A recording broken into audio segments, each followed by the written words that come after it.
Narito tayo ngayon upang matunghayan ang nagiinit, nagbabaga at talaga namang usap-usapan at nagtitrending na latest issue ni Ate Erica. Sa pagpapatuloy ay narito muli si Kalingap Val Santos Matubang upang pag-usapan ang issue sa pagitan ni Ate Erica at ng kanyang pamilya, lalong-lalo na sa kanyang lolo na si Lolo Miguel. Dito nga'y sinabi ni Kalingap Val na handang-handa daw siya na tumulong kay Ate Gina na mama ni Ate Erica na mag-file ng kaso sa mga kalingap na sinasabing hindi pala nagbabayad kay Ate Erica. Bawal. Hindi pwede, may asawa na ako ay. Heart to heart lang. Lahat ng problema mo, Ate Gina, sabihin mo sa akin.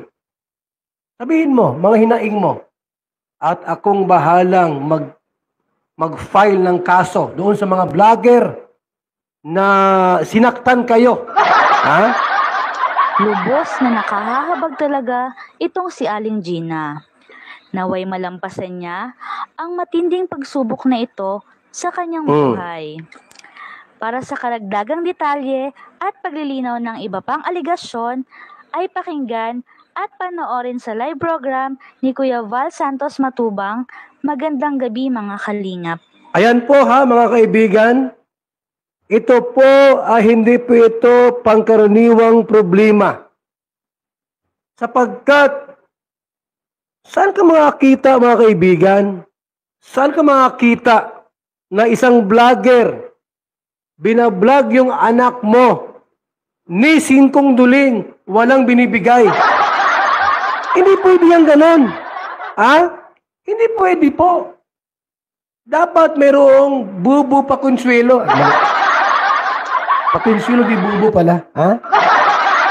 Kahit mo lamang 100, 200, bakit po walang binibigay? Alam niyo po mga kalingap, talagang nung nalaman ko itong problemang ito kay Nanay Gina, hindi ako nakatulog kanina.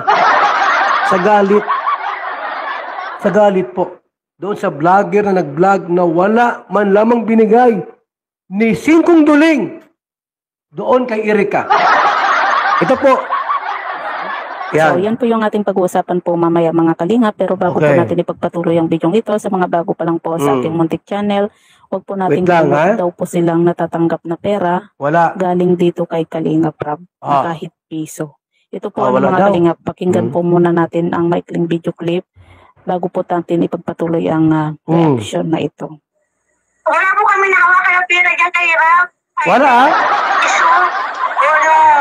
Wala daw pong natanggap na pera mula kay Kalingap Rob itong si Erica. Sabi po ni Dagdag pa ni Kalingap Val ay papalista niya nga kay Ate Gina ang mga vlogger na talagang nang-vlog pala kay Ate Erica dati at gusto niyang malaman kung sino-sino ito at titignan niya kung totoo ang nangyari. Talagang ang suporta nga ni Kalingap Val ay na kay Ate Gina rin. Kaya sana nga ay totoo daw dahil kung hindi nalaman daw na hindi ito totoo ay bigay. At sa part naman po ay nagbigay din po itong si Kalingap Rob ng 4,000 pesos. Ganon din po sa part 3 at part 4 nga po. Pero yun nga po mga kalingap sa part 3 at saka sa part 4 ay hindi po natin alam kung magkano po yung iabot nga po nitong si Kalingap Rob dito kay E. Kasi nga po hindi po nabanggit ni Kalingap Rob kung Gina, bukas pupunta ako dyan sa bahay ninyo para matulungan kita sa problema mo. Ilista ko lahat yung mga vlogger na nagbablog sa inyo dyan. Itutulpo natin. Ha? Akong bahala sa gastos.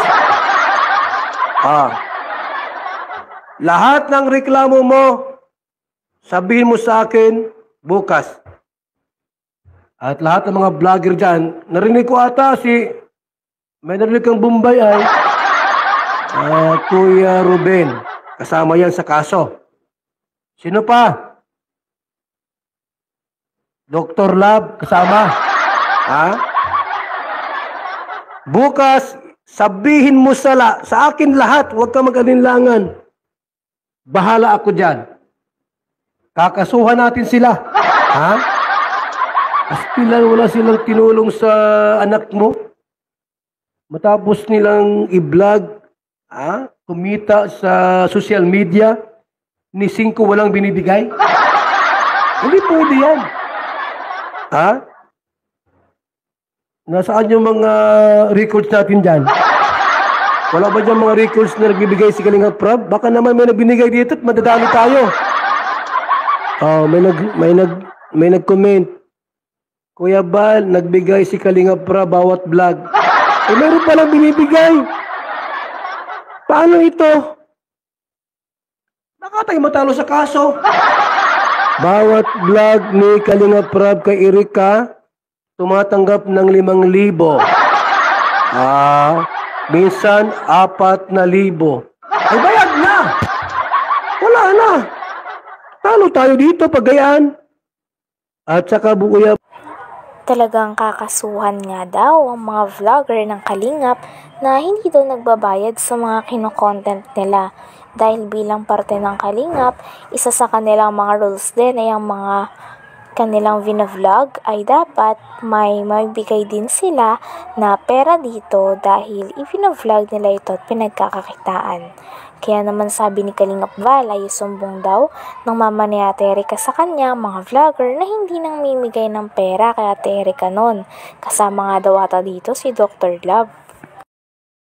matulungan kita sa problema mo. Ilista ko lahat yung mga vlogger na nagbablog sa inyo dyan. Itutulpo natin. Ha? Akong bahala sa gastos. Lahat ng reklamo mo, sabihin mo sa akin bukas. At lahat ng mga vlogger dyan, narinig ko ata may narinig kang Bombay ay Kuya Ruben. Kasama yan sa kaso. Sino pa? Dr. Love, kasama? Ha? Bukas, sabihin mo sa akin lahat, huwag ka mag-alinlangan. Bahala ako dyan. Kakasuhan natin sila. Ha? Astilan, wala silang tinulong sa anak mo. Matapos nilang i-vlog, kumita sa social media, ni 5 walang binibigay. Hindi pwede yan. Ha? Nasaan yung mga records natin dyan? Wala ba dyan mga records na nagbibigay si Kalingap Prab? Baka naman may nagbinigay dito at madadali tayo. May nag-comment. Kuya Bal, nagbigay si Kalingap Prab bawat vlog. Meron palang binibigay. Paano ito? Baka tayo matalo sa kaso. Bawat vlog ni Kalingap Prab kay Erika, tumatanggap ng 5,000. Minsan 4,000. Ay, bayad na! Wala na! Talo tayo dito, pagayaan. At saka Kuya Bal, may mga grocery pa. Patay kang bata, kang ini at Ate Gina! Paano manalo tayo nito? May nag-comment dito. May nagbigay rin po ng 10,000 mula sa sponsor. Na itong ba't mo sinabing walang binibigay? Mayroon pa nag-message dito. Kuya Bal, nakita ko doon sa pang 23 vlog, 10,000 ang binigay. Paano ba ini? Ha? Hanggang dito na lamang muna ang ating nag-iinit, nagbabaga, pinag-uusapan at talaga namang nagtitrending na latest issue ni Ate Erika. Maraming salamat sa inyong panunood. Hanggang sa muli. Bye!